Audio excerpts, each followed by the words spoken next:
Welcome. I'm Bob Mnookin. This is a nice auditorium. We're thrilled to have you all here and to have our distinguished guests. My colleague Jim Sebenius is going to introduce them, and what I'm here to do is A, welcome you, and B, alert you that I don't know how we're being filmed, but we're being filmed. So, we're being filmed up there. So if anyone doesn't want to be filmed, tough luck. You hereby are waiving all rights. My colleague, Jim Sebenius, who's the director of the Harvard Negotiation Project and a professor at the Harvard Business School and a stalwart of the program on negotiation. Jim. Bob, thanks, and mostly thanks to Khalil and Shai. These are two people who really don't need introduction in this community, but just to give the very briefest sense of why they're here and why them. Khalil is truly the world's expert on Palestinian public opinion.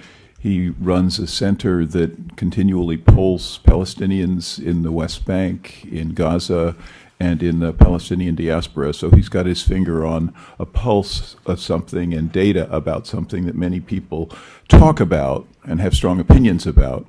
But he'll be able, among many things he's able to do, is back up what he says with data, and that's very helpful. Shai Feldman now directs the Crown Center for Middle East Studies at Brandeis University, which is, as many of you know, a very, very active program, an extraordinary range of speakers, topics, and obviously the usual complement of faculty and students, graduate students. Shai is also a member of the board of directors of the Belfer Center at the Kennedy School, which deals with all sorts of international science and international relations. So we are going to try to get out, we, meaning Bob and I, are going to try to get out of Shai and Khalil's way in this presentation.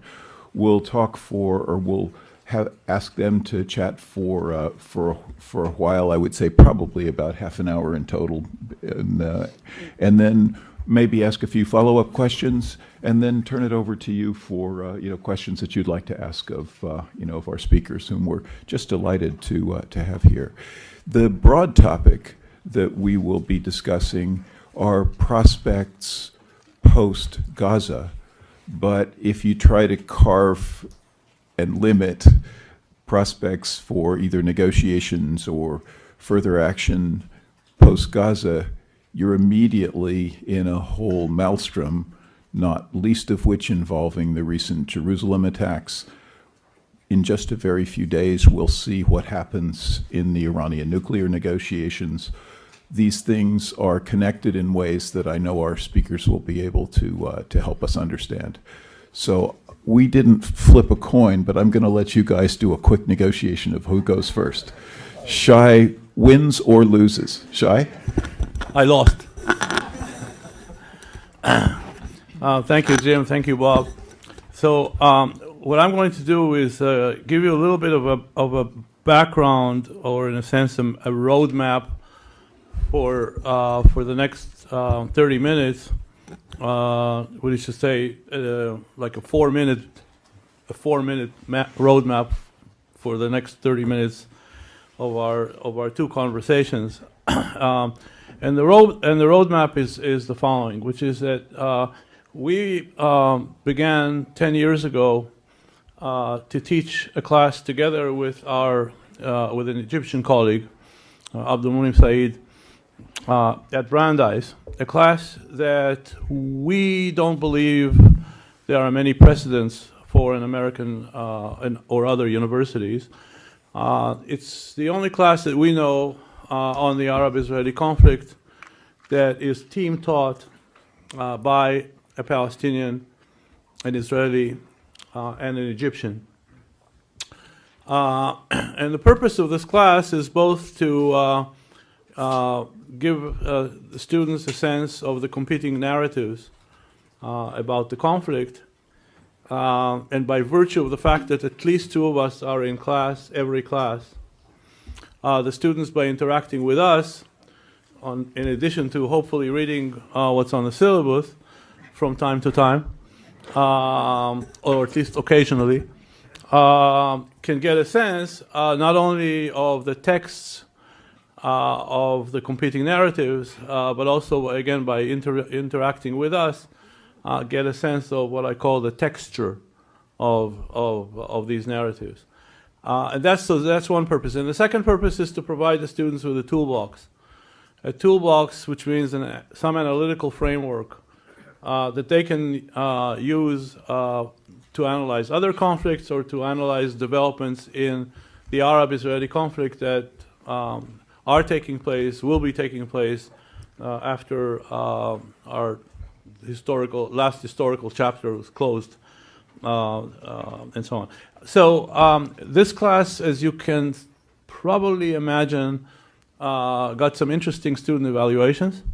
And as a result of that, we were faced with quite strong pressure to transform this experience of this unique classroom into something that would be available to a larger constituency, which meant that we then decided, that was about 6 or 7 years ago, and that led to our completely unintended decision to ruin 6 of our summers, transforming that class into the first textbook. Wow, You're not holding it up. I am. Oh my God. Okay. And unequivocally endorsing it.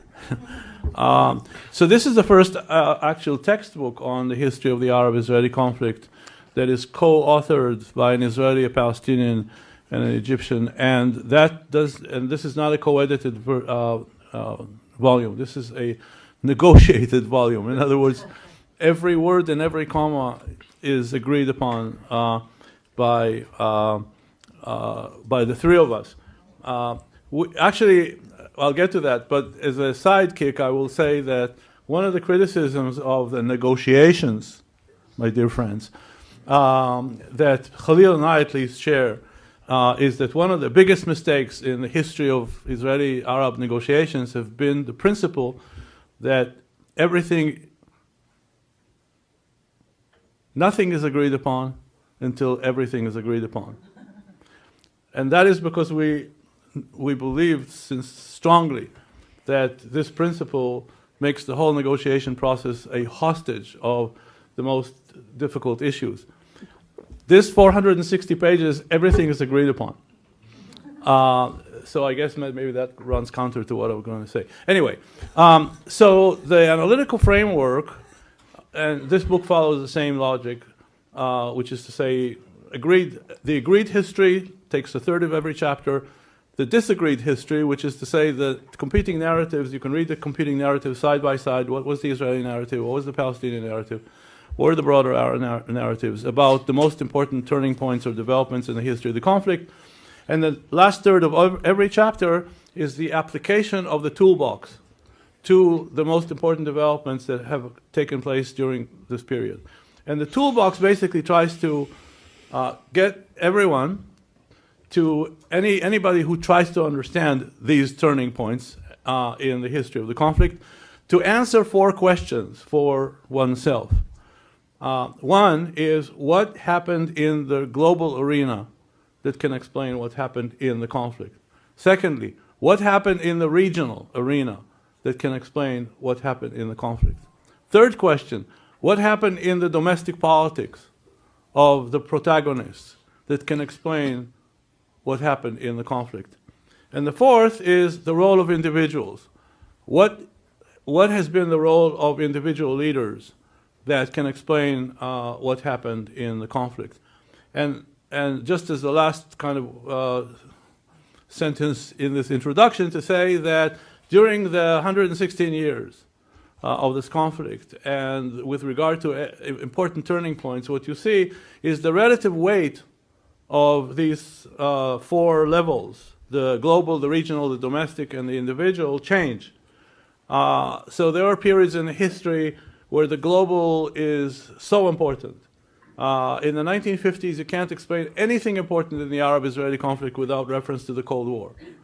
And then You have other periods like the 1977, the launching of the Israeli-Egyptian peace process, where the individual level is more important than anything else. You take Sadat out of the equation and history looks differently. So that's the framework. So what I'm going to try to do in the remaining of my minutes is to give you my sense of how do I answer to myself these 4 questions to understand now, post-Gaza, where we are. And so let me just make comments about these 4. And on the domestic and the individual, I'll talk a little bit more on the Israeli side. Khalil will talk about the Palestinian side, but you'll see he'll talk about the Israeli side as well.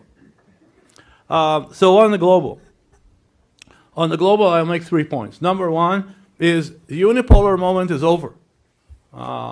So the unipolar moment that allowed the U.S. to orchestrate peace negotiations in the Middle East with the convening of Madrid is over. The United States is, as you know better than I, is challenged everywhere, from Ukraine to Iraq. So there are multiple players out there. The U.S. cannot dictate today a process in the Middle East. So that's number 1. Number 2, the Obama administration has been burned twice. It's tried twice. It's the second time it tried was already a stretch, in the sense that I think that having been burned once, the kind of green light that Kerry got from Obama was, look, I tried, I did my best, it's very, very difficult. If you think you can succeed where we failed, fine, give it a try. And I say there's a very big difference between a president that says to the Secretary of State, give it a try, and a president like Bush Sr., who told Jim Baker, I don't know what the exact words was, we're doing it, okay? There's a big difference between we're doing it and give it a try. And Kissinger had the same we're doing it from his president. I think Kerry got give it a try. So that's number 2. Number 3, Kerry made some major mistakes.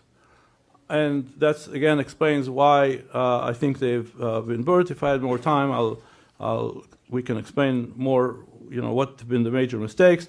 I'll just say telegraphically 2 big mistakes. Number 1 is Kerry allowed the parties to drag him into endless discussions about preconditions. And I think he should never have allowed the parties, both parties, to drag him into these discussions, whether it's prisoner release, whether it's settlement construction, and so on and so forth. Secondly, when Kerry first encountered big difficulties, he withdrew from the idea of negotiating an agreement to negotiating a framework agreement or a framework. Now, here's Feldman rule number 1.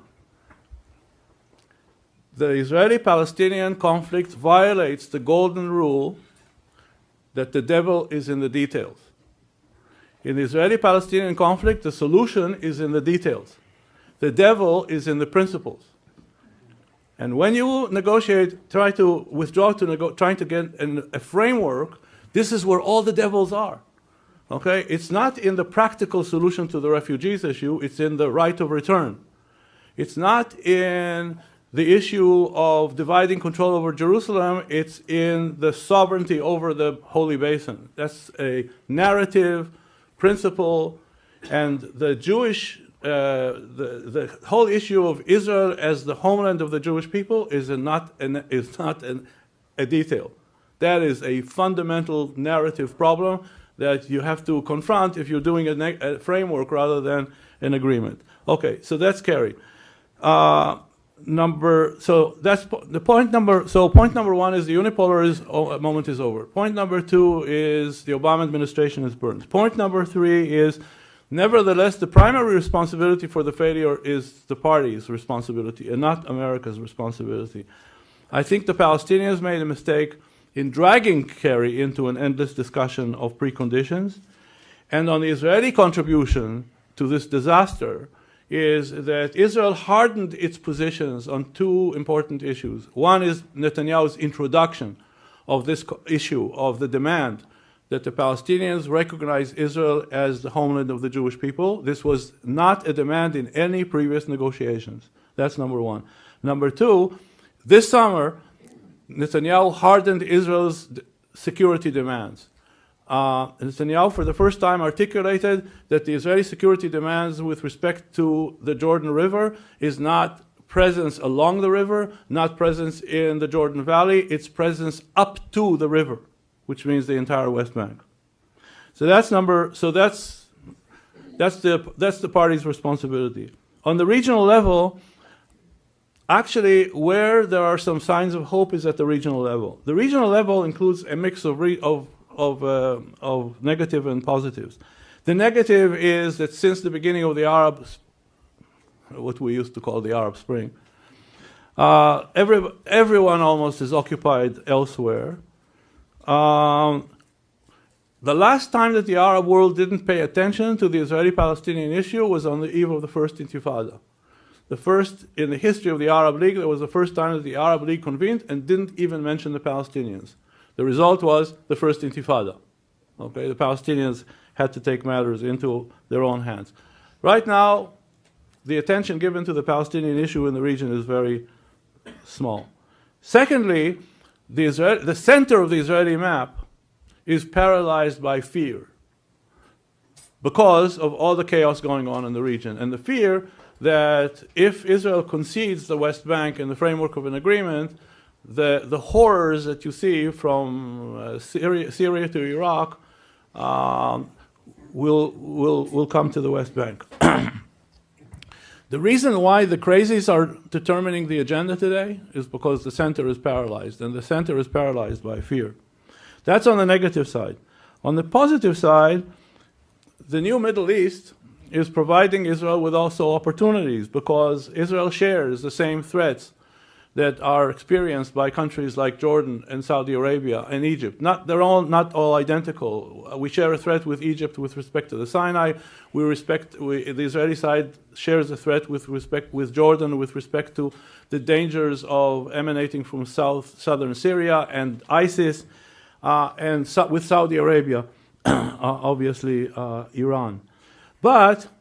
So there are conditions in the region that are unprecedented. The fact that Prince Turki Al Faisal and Dan Meridor were on the same stage at the Kennedy School, when was it, 3 or 4 days ago, that's unprecedented. There have been, talks. Israelis and Saudis have shared views for years, but always quiet, always limited to the security services, and so on and so forth. The Saudis are willing to come out of the closet, but there is a price for the Israeli side, which is Israel has to contribute, and we can get to that in further details. But it tells you that there is a different region now, that the region not only presents negatives, but also positives. Okay, 2 last points. Domestic. I'll talk on the Israeli side. Bibi faces the most impossible coalition. It's basically a Likud party, his party, that radicalized to the right. So that, nobody, I'm an Israeli. If you asked me 10 years ago that I could imagine a Likud in which Bibi would be the left wing, but this is the reality. The reality is that if you want to understand what happened to Likud, think about the Republican Party in Indiana. Okay? This is a Likud that's been taken over by the Tea Party, that's voted out the Richard Lugers. Okay, so the Dan Meridors, Israel's Richard Lugers, are out. Okay, and Likud is essentially a pure version of the Tea Party. Okay, then he's got Avigdor Lieberman and he's got Naftali Bennett with their parties. Okay, that's the coalition. And of course,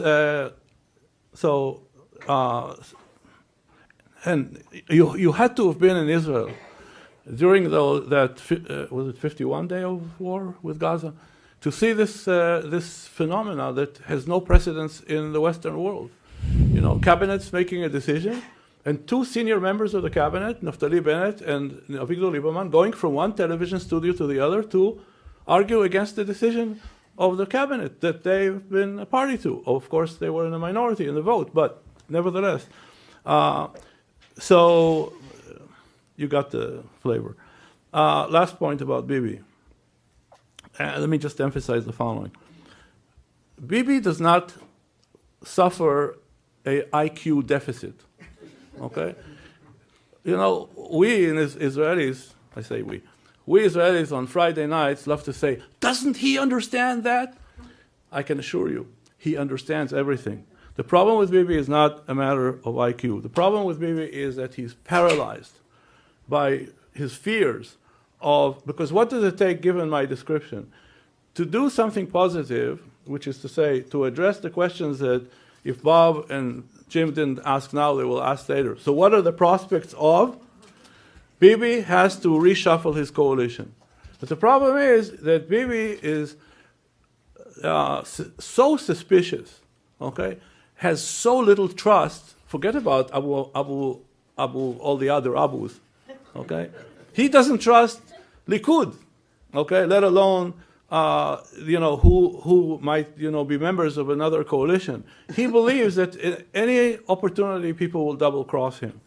So the idea of abandoning people who are closer to the base of Likud, like people in Bennett's party or Avigdor Lieberman's party, and banking on a different coalition that will comprise of people like Tzipi Livni and Bougie Herzog and a reformed Yair Lapid, is a real stretch for somebody who is so fearful. Now, how do we know that it's not a matter of IQ, that Bibi is quite smart, and with this I will end, is that if you look at Bibi's behavior in the last 2.5 years, you will see that in conducting Israel, or in navigating this ship called Israel, in the very tumultuous waters called the Middle East post-Arab Spring, it's actually quite remarkable. This Arab Spring in Egypt, Jordan, Syria provided Israel with a huge menu of possibilities of making colossal mistakes. Okay? The fact of the matter is that Bibi did not make a single major mistake, not with respect to Egypt, including during the year of Morsi, of the Muslim Brotherhood, Syria, Jordan. What does it tell me? It tells me that in any matter that doesn't involve ideology or the problem of that things are not politically sensitive like they are with respect to the Palestinians that involve Greater Israel and all these other, which are, of course, the primary things that consume these crazies, Bibi can act totally rational and avoid making mistakes. But he's paralyzed for all the reasons that we mentioned earlier.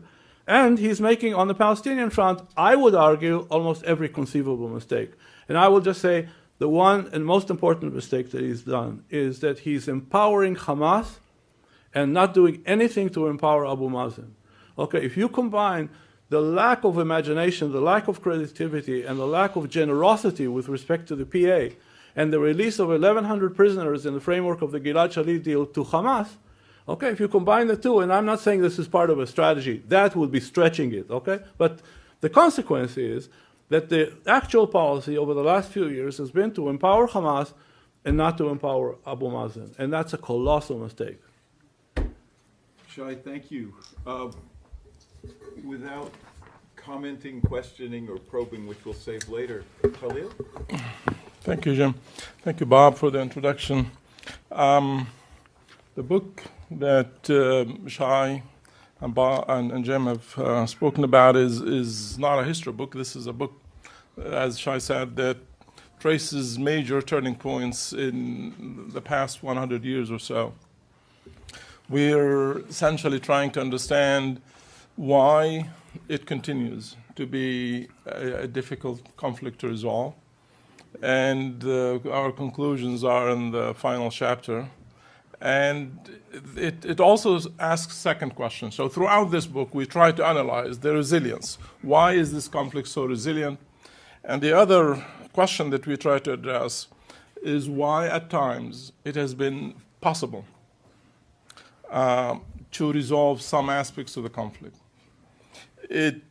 One can also, from reading the book, conclude that over the years it has become easier to resolve the conflict, that it has moved from an existential conflict to one that is non-existential, very difficult to resolve, but no longer an existential one. And then we look at the drivers. So the drivers are useful if you have something you want to explain. If there is a turning point, So, Jim, there is no turning point here. We're now just looking at a situation as status quo. We're trying to explain why. First of all, we need to say, what is the status quo? But there isn't really a turning point. And it will be difficult for us to using the book to try and help you understand why things that are happening today are happening today. Over the years, we've seen the various levels that Shai have mentioned playing their part in making things happen. The international regional systems were very, very important, for example, in 1991, in bringing Israelis and Palestinians and the rest of the Arab world, well, most of it, to Madrid. The Madrid conference, which is the start of what is now we call the peace process. So it was a major turning point in the sense that it brought about the whole region to begin to discuss peaceful relations and how to organize it. And it included countries that are outside the Arab world as well, but from the region. Earlier, in the mid-70s, the Palestinians made a significant decision to move away from conflict, from the existential conflict, to one in which the Palestinians were willing to begin to talk about something else. It wasn't very clear what was that, but gradually it became clear that the Palestinians have shifted from an existential conflict to one that was more about defining what a two-state solution, what partition would mean to them. And that was driven, first and foremost, by the domestic environment, the domestic changes within the Palestinian polity and society at large, but it was also driven by two other factors. One, at the regional level, to some extent the international system was also important, and it was driven finally by the nature of the leaders. Without Arafat, there would not have been a major shift in Palestinian policies vis-a-vis Israel and vis-a-vis the whole question of diplomacy in the mid-70s, which then allowed for the Palestinians to explicitly accept the partition resolution and 242 in 1988, and from that be part of the Madrid Peace Conference and then to Oslo and so on. Sadat in 1977 made a difference because neither the international or regional environment nor the domestic conditions in Israel or in Egypt were sufficiently compelling to move the two sides towards peace. So Sadat, as an individual, was the most critical driver in that turning point, the Egyptian-Israeli relations. So these levels that we look at in the book are certainly influential, and if one is to look at the 100 years of the conflict, one can see where each and every one of them played a part. The conditions today are not clear. We're not sure what is going on. I would, and Shai would probably agree, that we are entering a process of escalation, a violent escalation in Israeli-Palestinian relations. That this escalation could very well lead to an explosion at one point, some trigger.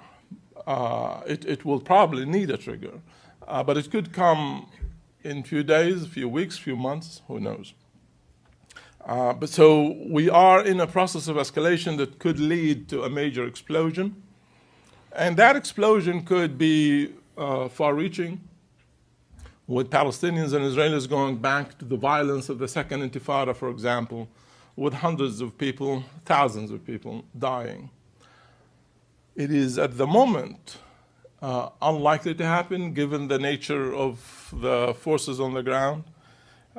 Most importantly, the fact that the Palestinian Authority exists, that by itself means there will be no return to a second intifada or a third intifada similar to the second intifada. And the fact that Israeli-Palestinian security coordination is at the moment the best since signing Oslo. So that prevents a second intifada-like kind of violence. Nonetheless, the reality on the ground, the situation on the ground is characterized by the following elements. One, negotiations. Diplomacy through bilateral negotiations is not an option. Neither the Palestinians nor the Israelis trust each other. The Palestinians believe there is nothing to be gained from sitting down with Netanyahu to negotiate a permanent settlement. Netanyahu, and they are correct in assessing, in making that assessment, in my view. And Netanyahu, I think, is also correct in assessing that if he sits with Abbas for another 100 years to negotiate the end of conflict, he will not succeed. Abbas will not accept Netanyahu's conditions, and Netanyahu will not accept Abbas's conditions. This is a reality today. There is no doubt that Palestinians and Israelis have made significant progress over the years, but the right wing in Israel has never been part of that progress. And to bring the leader of a right wing, although I share a lot of what Shai said about Netanyahu, I do not agree with him that Netanyahu represents the more leftist elements in the Likud, or although there are certainly elements in the Likud that would accept a two-state solution. I'm not sure Netanyahu believes in a two-state solution. I believe Netanyahu is closer to a greater land of Israel than a two-state solution, despite his own public statements to this effect. In reality, his actions are certainly not those actions that would lead someone who believes in a two-state solution to move in the direction he's moving in. Israelis and Palestinians who over the years have become more willing to compromise, and in fact there were times during the past few years, particularly in 2008, when Israelis and Palestinians were willing to accept the same conditions for ending the conflict. This is no longer the case. There has been significant radicalizations among Palestinians. The Gaza war certainly has been part of that. The Gaza war has hardened positions significantly. In Israel, there has also been a shift to the right.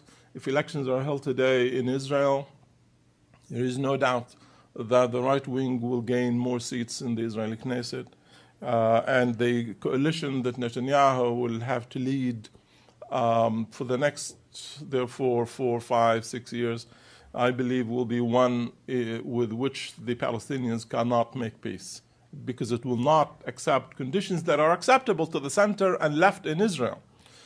And the Palestinians will not accept conditions that are acceptable to the right.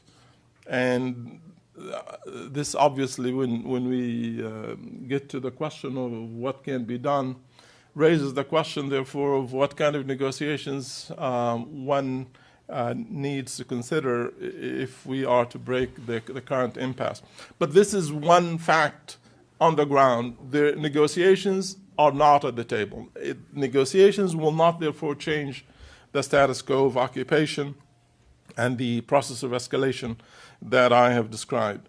There is a significant increase in settlement construction that has been going on despite the fact that Israelis and Palestinians have negotiated for at least 9 months during the past years.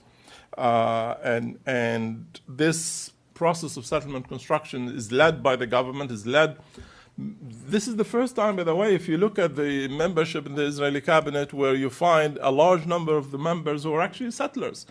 And they are not in minor positions. They are part of the inner cabinet, they are in the security cabinet. They make decisions that affect the whole process of settlements. And the question of settlements has become a very sensitive issue, because for the first time, in fact, it affects Palestinian positions in a very significant way.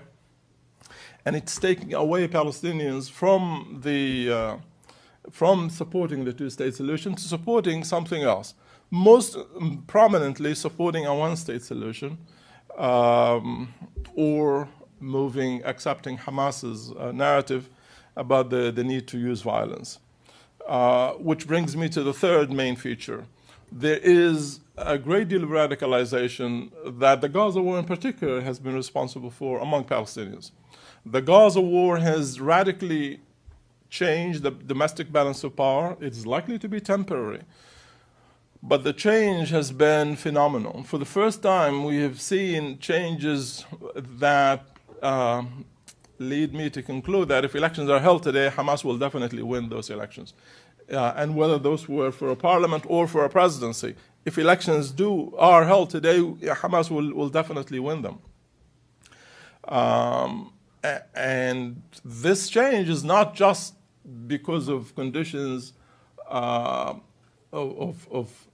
related to domestic politics. In 2006, Hamas won elections, but it won elections mostly because of the corruption among the nationalist forces. Although corruption among the nationalists continues to be an important issue, it is not, at the moment, the most important issue. It is not the reason why people are shifting loyalty from supporting the nationalist Fatah to the Islamist Hamas. They are doing so because of the conflict with Israel.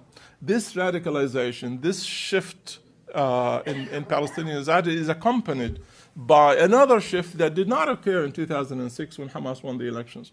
And that is, there is a growing percentage of Palestinians who today buy into Hamas's narrative that the only way to end occupation is through violence, that armed struggle, that resisting Israel violently is the only way to impose costs on Israel, that the Israeli public will continue to support the maintenance of the status quo until they feel the pressure, until they see that the continued occupation has a cost. This is what the first Intifada wanted, the message that the first Intifada wanted to send to the Israelis, that continued occupation is not cost-free. Most Palestinians today buy into that violence imposes cost, makes the Israelis willing to change the status quo, and that we should go into that. Before the Gaza war, only 1/4 of the Palestinians in the West Bank wanted violence, wanted Hamas's model. When we asked them, which model is the one you find acceptable? Today, close to 70% in the West Bank believe that Hamas's model is the one to be adopted. This is a significant change in the mindset. This is not just, therefore, about shifting loyalty to political parties, but it's also accepting and endorsing Hamas's views about how to resolve the conflict, accompanied by what I mentioned earlier, a reduction in the level of willingness to compromise. The Gaza war has been an earthquake for Palestinians. Again, it's a temporary phenomenon, and a year from now or 6 months from now, nobody can tell, things could go back to where they were before. But while these conditions, while these developments last, the escalation process will continue to move in directions that are likely to be unpredictable. The final element in the situation today is that because of what I've just described earlier about the domestic changes that have been brought about by the Gaza war, the nationalists feel delegitimized. They feel they have been discredited. And Abbas in particular, the Palestinian president, feels that his own approach, which is essentially drifting, not knowing what to do, he has been drifting for almost 6 years now, isn't working for him. That if he is to be able to be taken seriously by the Palestinians, if he is to have any legitimacy, he needs to confront Israel too. And the confrontation he seeks, he's certainly not going to do that violently. And it's very clear that he has never supported violence since the beginning of the peace process. And today he is doing his best to prevent the violence. But his approach is to confront Israel diplomatically, to wage a diplomatic warfare at the international level in international organizations, to force Israel to reconsider its position. The threat of taking Israel to the International Criminal Court, Abbas believes, might be sufficient to either lead the Israelis to change their government or force the Israeli government to change its positions regarding the peace process. These positions have, in his views, and I would say he's correct in that, are different than the positions that Abbas confronted in dealing with every other Israeli government before that, except Netanyahu's first government. So Abbas's decision, therefore, to go to the UN, I believe, is final. And that he today, and the Gaza war has essentially crystallized that approach in his mind, that he has no alternative but to do that he can no longer continue to drift, that he has to take that seriously and to move in that direction regardless of what kind of pressure is brought to bear on him from the US, Europeans, or the Israelis. The likely consequence of him succeeding, paradoxically, will be that this will bring about the collapse of the Palestinian Authority. But because both Israel and the United States essentially provides close to 3/4 of the financial resources that allow the PA to function. Without these resources being transferred to the Palestinian Authority, Abbas will not be able to pay salaries for the Palestinian Authority, most importantly for the security sector. The minute that Israel stops the transfer of funding, there will be tremendous pressure on Abbas to end security coordination with Israel. And with that, the two conditions that I've listed earlier as preventing the current escalation, preventing this escalation into becoming a major violent explosion would then disappear, and it will be just a question of time, therefore, for the situation for the current escalation to reach a boiling point and lead to a return of Palestinian-Israeli violence. I'll stop here and I'll talk more about. You should have wished them a good weekend. Well, we still have time to answer questions about what can be done to prevent this. What a great question. What can be done to prevent this? No, it's really, thank you for both, because it's so easy to give an answer without historical content or context, and asking globally, regionally, in terms of domestic politics and individuals, given that configuration now, I guess I might ask two versions of a question, and Bob, you might want to ask a question at the same time, because the answers might be woven in. But what events might unfreeze this situation from what looks like a very negative trajectory? And what kinds of events might unfreeze the blockages or barriers at almost all of those levels? And secondly, what advice would you give to someone who wanted to make things better? And I won't even say go for a two-state solution or a partial deal or there are many, many directions to take this. But an Israeli leader, a Palestinian leader, United States, another country or set of countries. We've focused on Israeli-Palestinian, but obviously the regional context is really vital. What could make a difference? What events might unfreeze the situation? Who could drive it in a better direction, and how? Let me just add a slight amendment to that. By way of preface, I want to say that I frankly do not understand strategically what either Netanyahu or Abu Mazen are doing. That's a longer conversation, but I want to associate myself completely with Shai's comments about Netanyahu's failing to follow what you teach in Negotiation 101, and that is, in terms of your adversary, normally what you'd want to do is strengthen those among your adversaries who would be more likely to be helpful to you in the long run, and weaken those whom you think would be more harmful. And I completely agree with Shai's perception that Netanyahu, over and over and over again in the last 3 or 4 years, just done the opposite. He's weakened Fatah and the Palestinian Authority, and he's indirectly strengthened Hamas. I also have to say, just by way of preface, I do not understand Abu Mazen's International Criminal Court strategy. I have studied the International Criminal Court. It is not a great success. The Israelis, it combines something that the Israelis have these grotesque fears of what the consequences are, but the reality of its effectiveness is quite different, and yet, as you say, it really risks, both with Israel and perhaps the United States, betting the ranch on Israel and the United States not being too offended by it, and I just don't see the benefit. The two questions related directly to Jim's comment are two hypotheticals. One is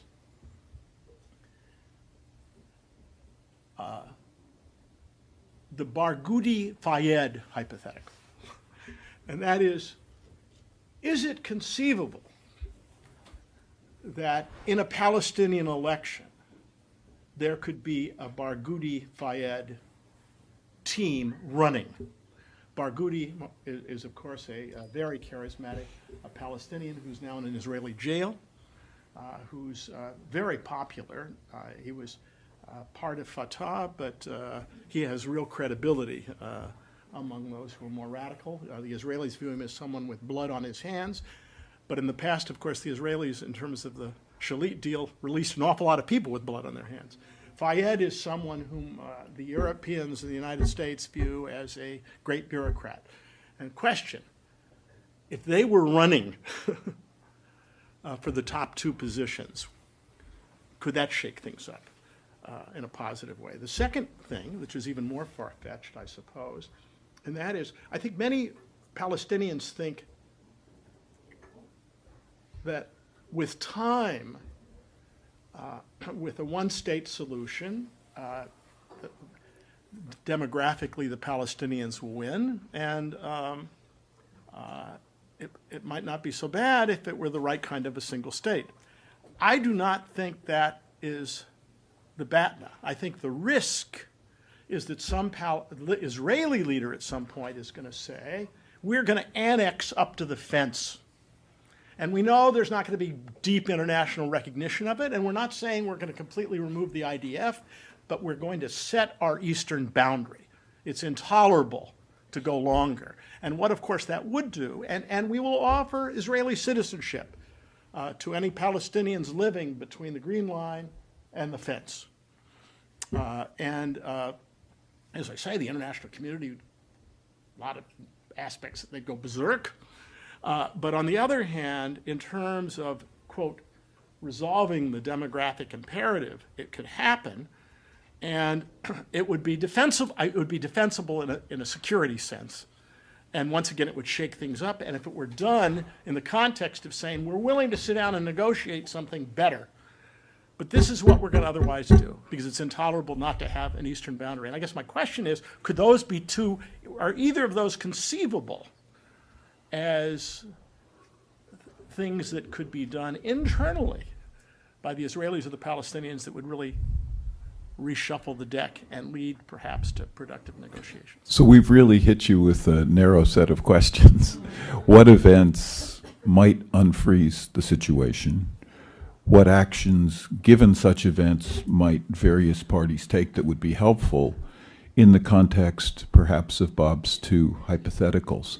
So if we could get a sense of your answers, then following that, we'll open things up more broadly. My favorite Yogi Berra is one of the less known ones.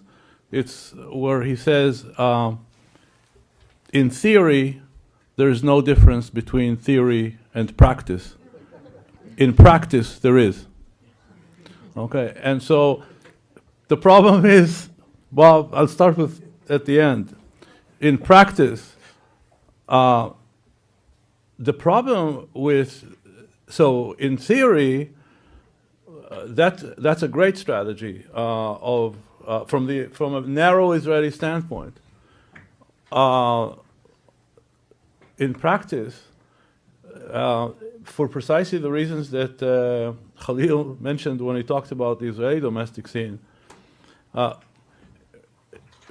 for this second scenario of annexing setting the boundaries along the security fence, you need a different coalition. Yeah. I mean, the fact of the matter is that precisely because the settlers have the power that Khalil mentioned, I mean, what would it do? It would make the 70,000 settlers that live on the other side of the security fence fourth-class citizens, okay? Because the security fence will be providing security to everybody except those every Israeli, except the 70,000.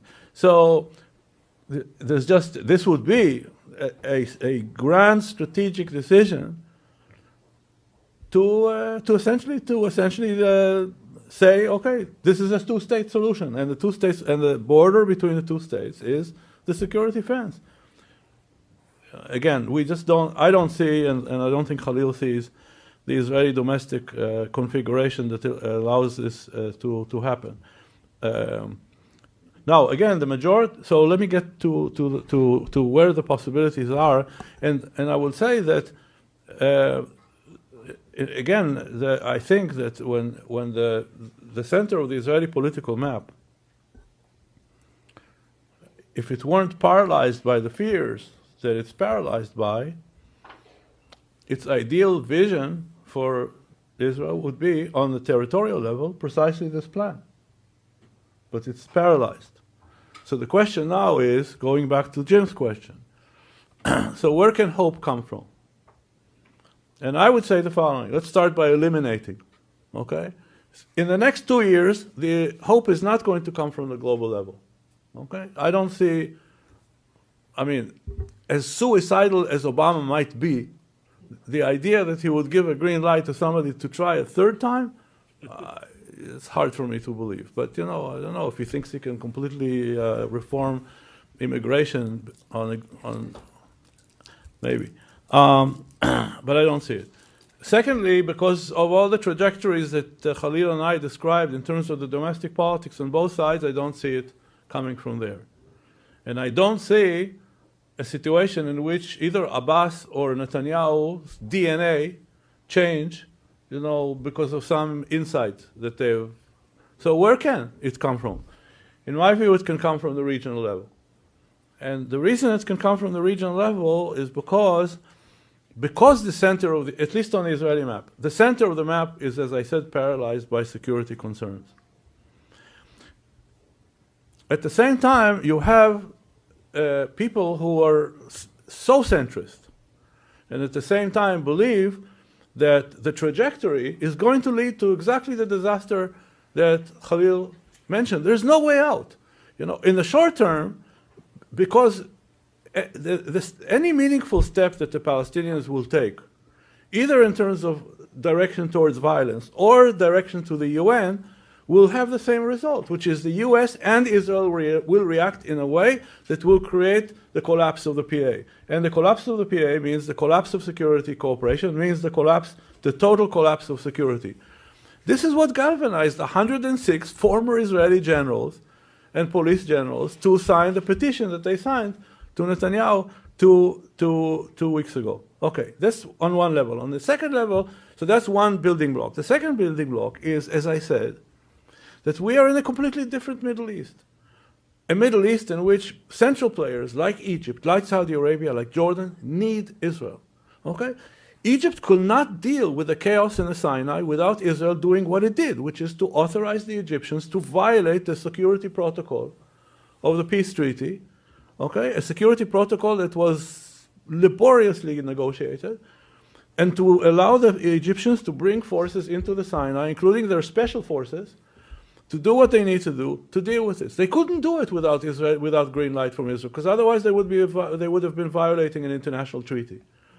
The Jordanians cannot deal with the threats or their perceived threats. What happens if ISIS changes direction? ISIS is in Anbar province. So and there is a degree of security cooperation that is unprecedented between Israel and Jordan. And the Saudis are already mentioned. Now, that's second building block. The third building block is that, in my view, under the most ideal situation, the Palestinians cannot actually respond to the security concerns of Israelis. They're just simply too weak. So who can? So the hope that I have is that because these key players, the Saudis, the Egyptians, and the Jordanians, understanding that they need Israel. But at the same time, Israel can only be helpful to them if Israel doesn't find itself in the abyss, okay? And this leads to the abyss.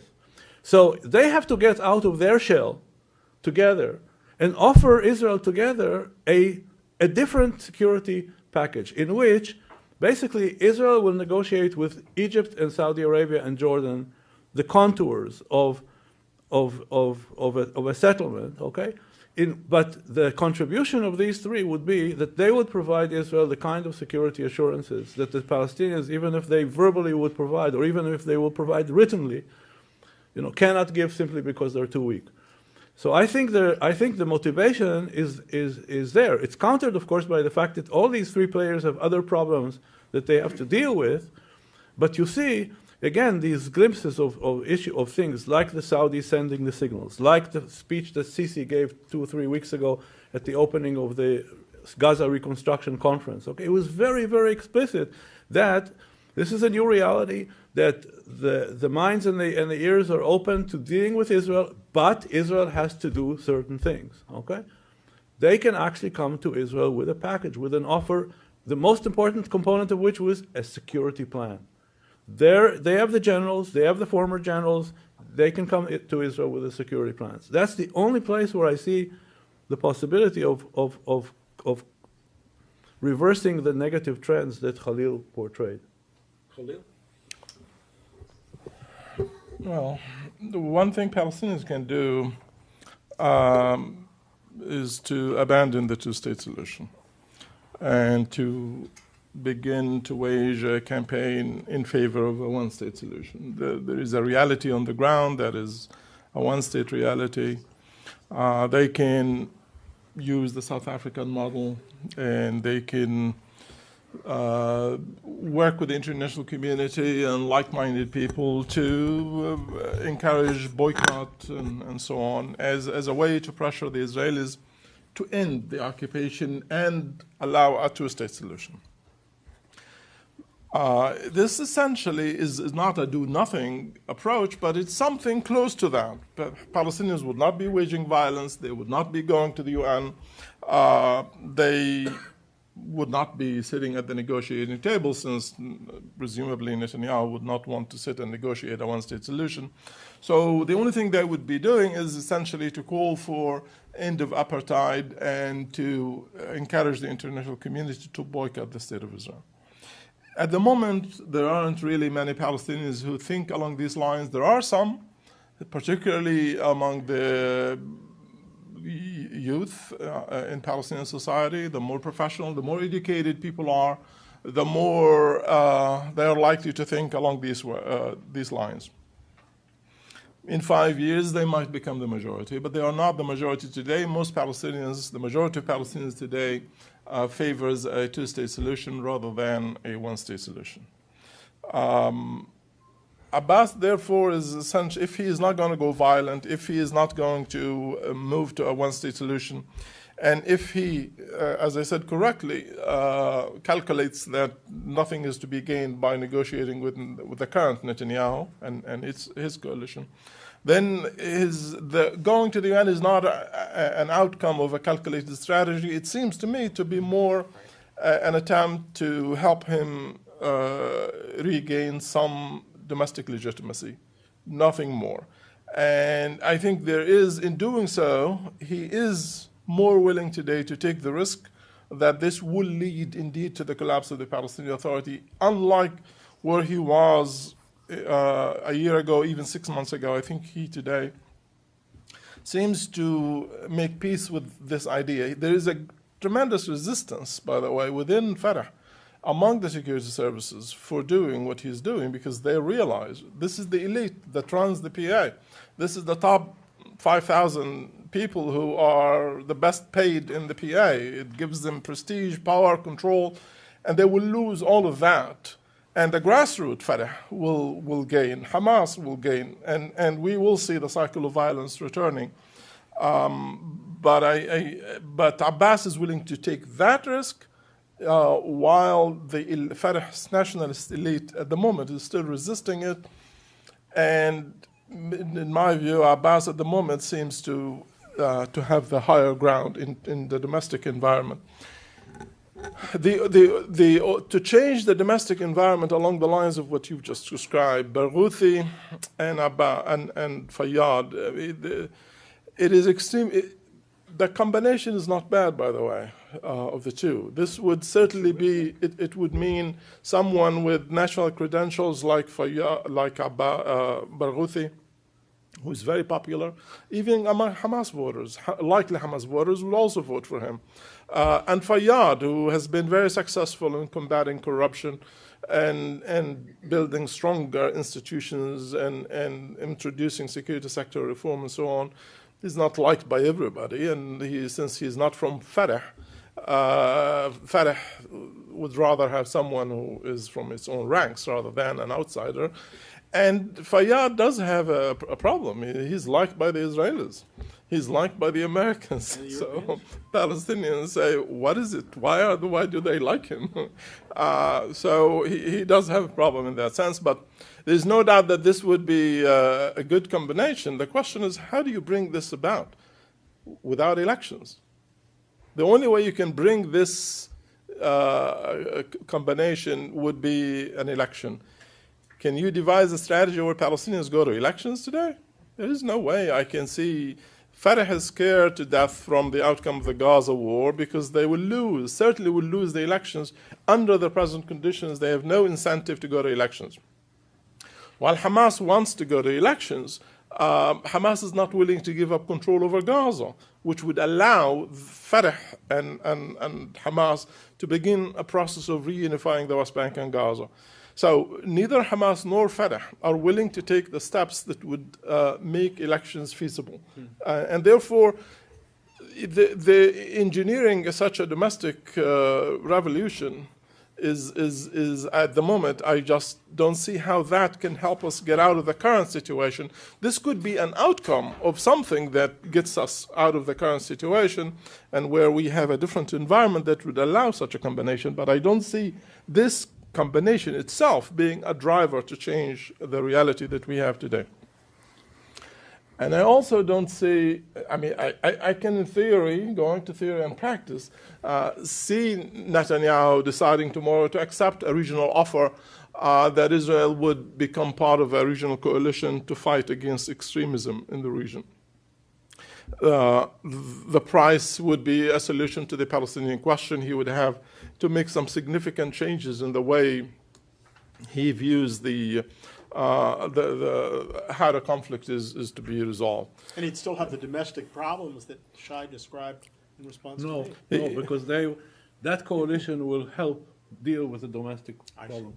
He has enough votes in the Knesset today. He would lose many of his right-wing colleagues, including most of his colleagues in the Likud, but he would still have a majority in the current Israeli Knesset if he wants to do that. So in theory, Netanyahu can. If he is to become a reborn something, it's possible. I don't see Abbas, by the way, being able to do that. Netanyahu is in a position where he can move things if he if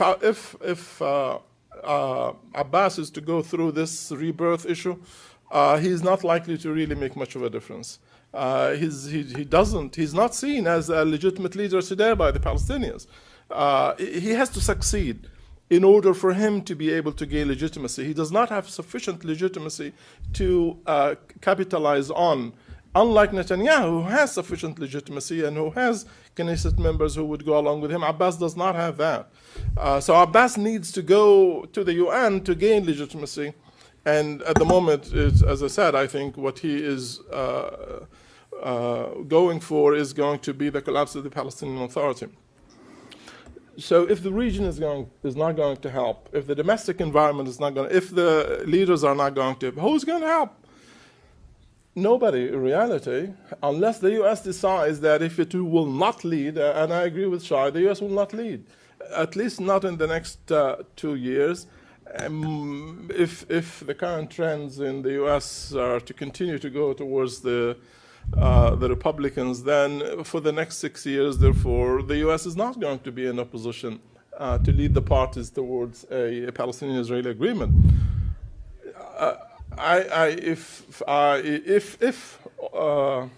Obama is still interested in resolving the conflict, then I would suggest to him that he should step aside, allow other international players to play that role. He can, if he likes, he can do what he's doing with Iran. Why is this legitimate with Iran and not with the Palestinian-Israeli issue? He can have the Europeans with him, he can have Russia with him, he can have the UN with him, and he can also allow the Security Council to deal with these issues.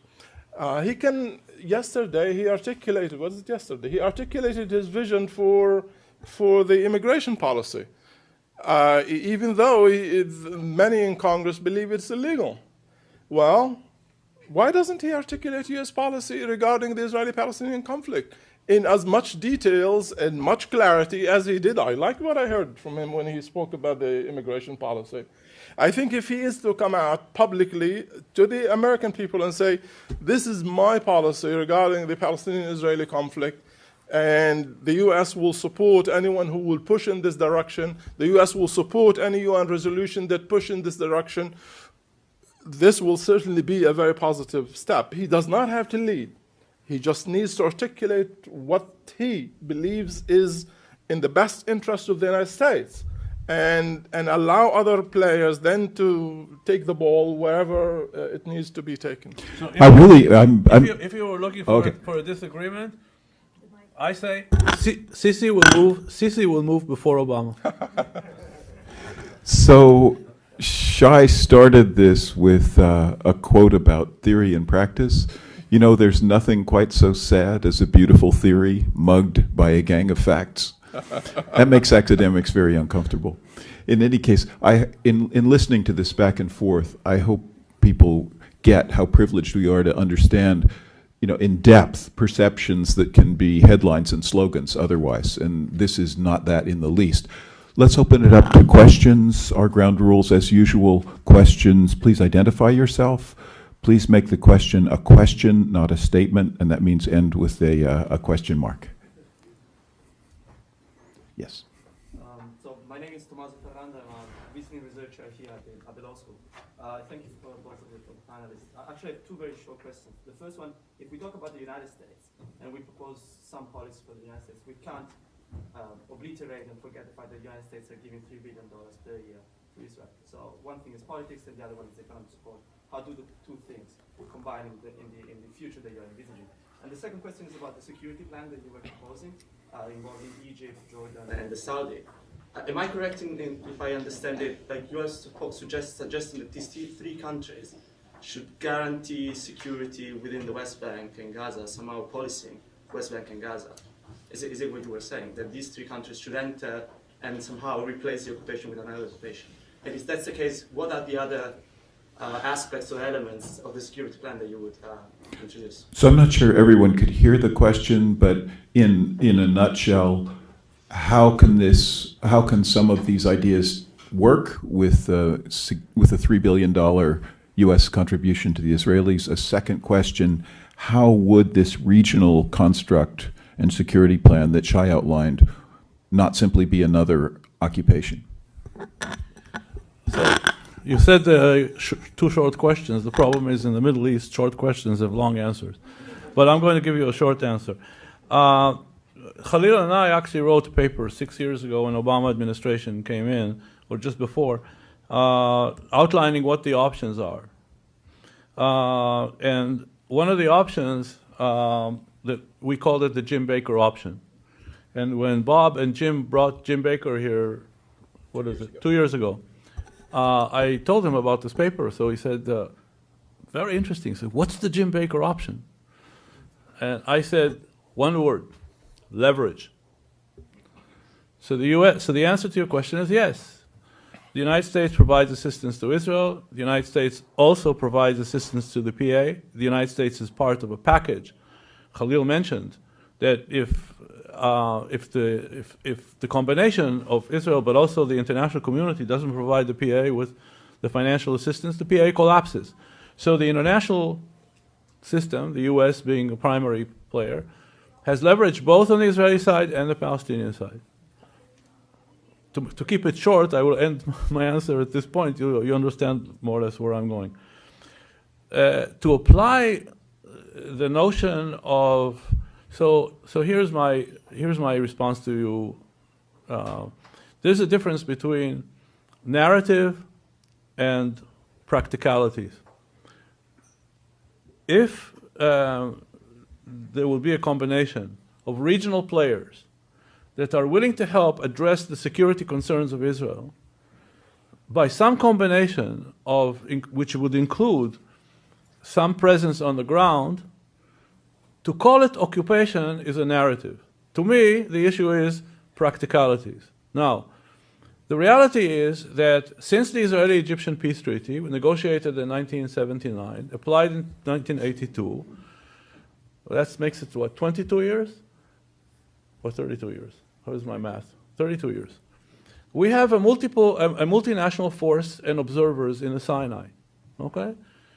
And they're part of a package that guarantees Israel until the level of threat was so high that Israel had to allow the Egyptians to violate the security protocol. Now, frankly speaking, I have not heard Egyptians say that the presence of the multinational force and observers is occupation. So whether if you wanted to call it occupation and put another stick in the wagon of being able to do anything, fine. I think it would be self-defeating. Or we can also go to another question. I'm happy with Shai's answers. Second question. Yes. And could you identify yourself and then the question?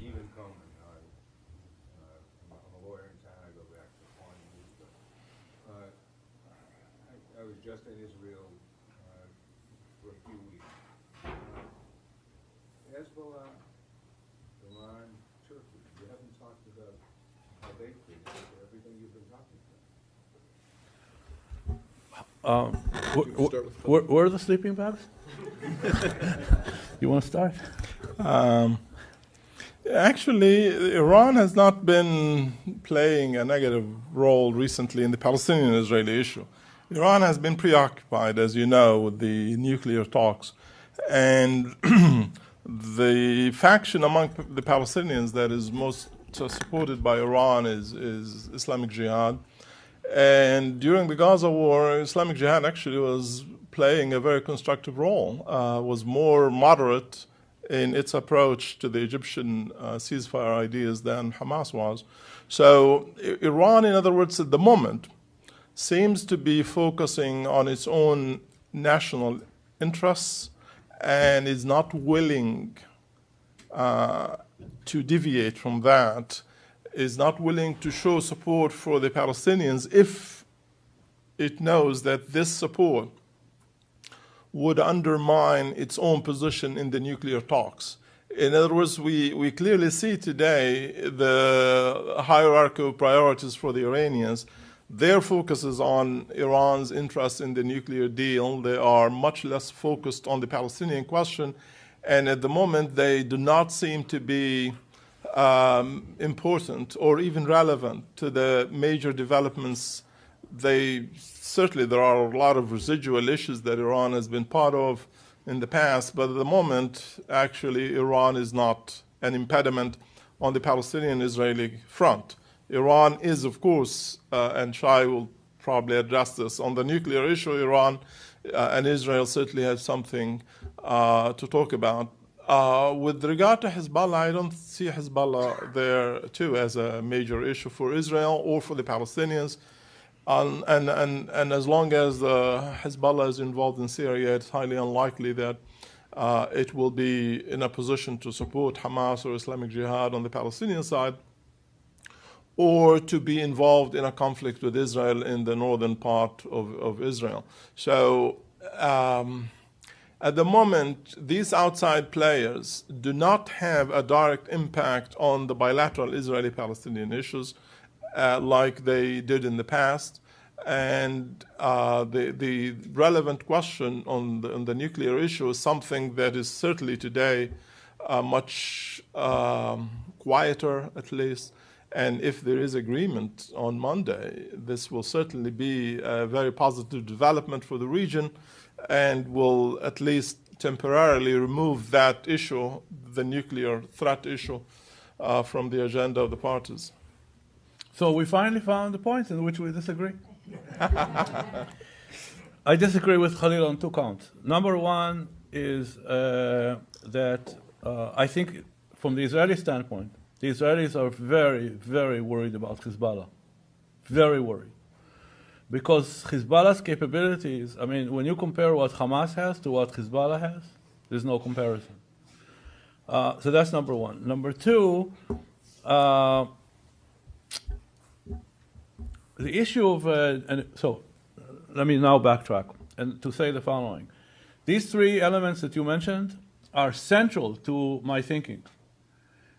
Because, again, my point about this is that if we're looking for, a way out of this, where do I find at least the potential of a way out?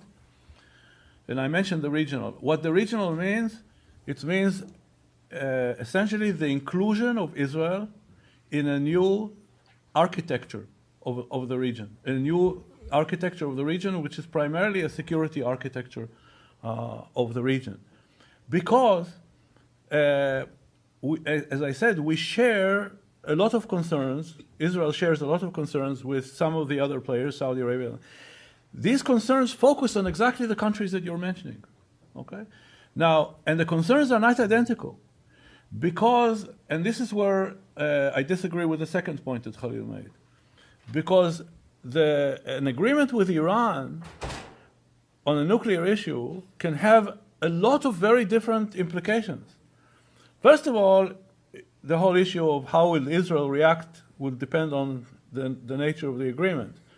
That will also affect US-Israeli bilateral relations. That's a different story that we also didn't talk about, luckily. But the Israeli and the Saudi concerns about Iran are not identical.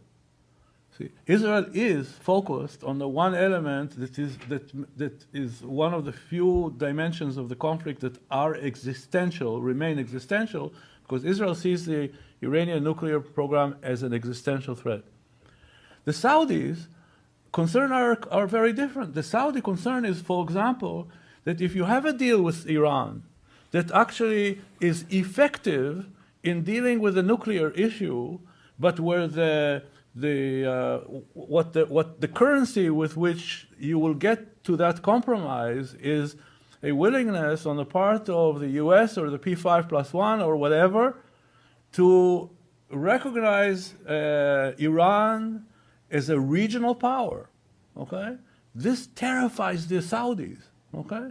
Because there's still a disagreement about whether this is an Arab Gulf or a Persian Gulf, okay? So the concerns are not identical, but they are there, and there are concerns about Hezbollah. The Saudis are not entirely oblivious to this issue of Hezbollah, and the Saudis are concerned about something else, which is a U.S. policy that focuses exclusively on ISIS. Because a focus exclusively on ISIS for the U.S. means that implicitly Bashar Assad remains in Damascus. Okay? Now, they have a set of serious concerns about the region, including what does it mean if Bashar survives, what does it mean for Hezbollah? It's a fantastic victory for Hezbollah, because Hezbollah will be seen as part of the winning coalition. You know, because when did the tides begin to look? Nasrallah took a huge risk when he decided to send thousands of his fighters. First of all, he violated within the Lebanese the unwritten rules that he was allowed to keep his arm and weapons and people in the name of resistance. That's at the Taif Accords of 1999. He takes these thousands of people and the weapons that he was allowed in the Taif Accords in the name of resistance of Israel to maintain, and he throws them into the Battle of Qusair in Syria. Now, so he faced huge criticism within Lebanon. Now imagine if as a result of all this focus on ISIS, you know, Bashar survives and Hezbollah and Nasrallah's bet turns out to, in retrospect, to have been the correct bet. The Saudis are not going to be very happy with that. So we have a lot of common concerns, which means that these issues of Iran and Hezbollah and Turkey are grounds for us to reach a consensus, some consensus, with the Saudis, with the Jordanians, with the Egyptians on a different security architecture. But again, I remind every Israeli, there is a cost, okay? And the cost is that Israel, the minimum cost is that Israel has to completely reverse its position on the Arab Peace Initiative. Israel ignored the position. Successive Israeli governments, since the initiative was put on the table in 2002, ignored, didn't even respond, didn't even reject, ignored, okay? Israel has to accept the minimal Saudi demand. And the minimal Saudi demand is not that Israel accept the initiative, is that Israel will accept the initiative as the basis for discussions. So we are at the end of our scheduled time, but I'd like to frame some of what we've heard in a simplistic way that still might be helpful. If we imagine some kind of a deal, what drives a deal is a combination of no deal getting bad, the BATNA getting worse, and the value of a deal to enough of the players to constitute a winning coalition. Khalil in particular has talked about the various paths of prospects of violence, the ICC, international organizations, leading to a U.S. and Israeli withdrawal of support for the PA, the collapse of security cooperation, and what that entails. And that's a pretty scary prospect for a lot of different players, giving new momentum to saying, what could a deal involve? And as we listen to it, a deal is almost certainly not going to be a bilateral deal. It will at least implicitly be much larger. Now, simply put, whether it's a regional security architecture of which the Arab Peace Initiative and the implications for the Israeli-Palestinian deal, hard to say, because value of a deal versus value of no or cost of no deal has to be refracted both through domestic politics and individual leaders and through a murky regional situation. But you can begin to see how those two things might be helpful. I really want to thank you both for your frankness and for your insight, because I learned quite a lot. I can't see the way out, but I can see a lot of the barriers more clearly and some interesting possibilities that I don't think it has clearly occurred to us. So not only for writing this remarkable book, which simply has not been done and at the moment is a source of great insight, but for sharing what you've done with us. We really appreciate it. Khalil, Shai, thanks very much. Bob?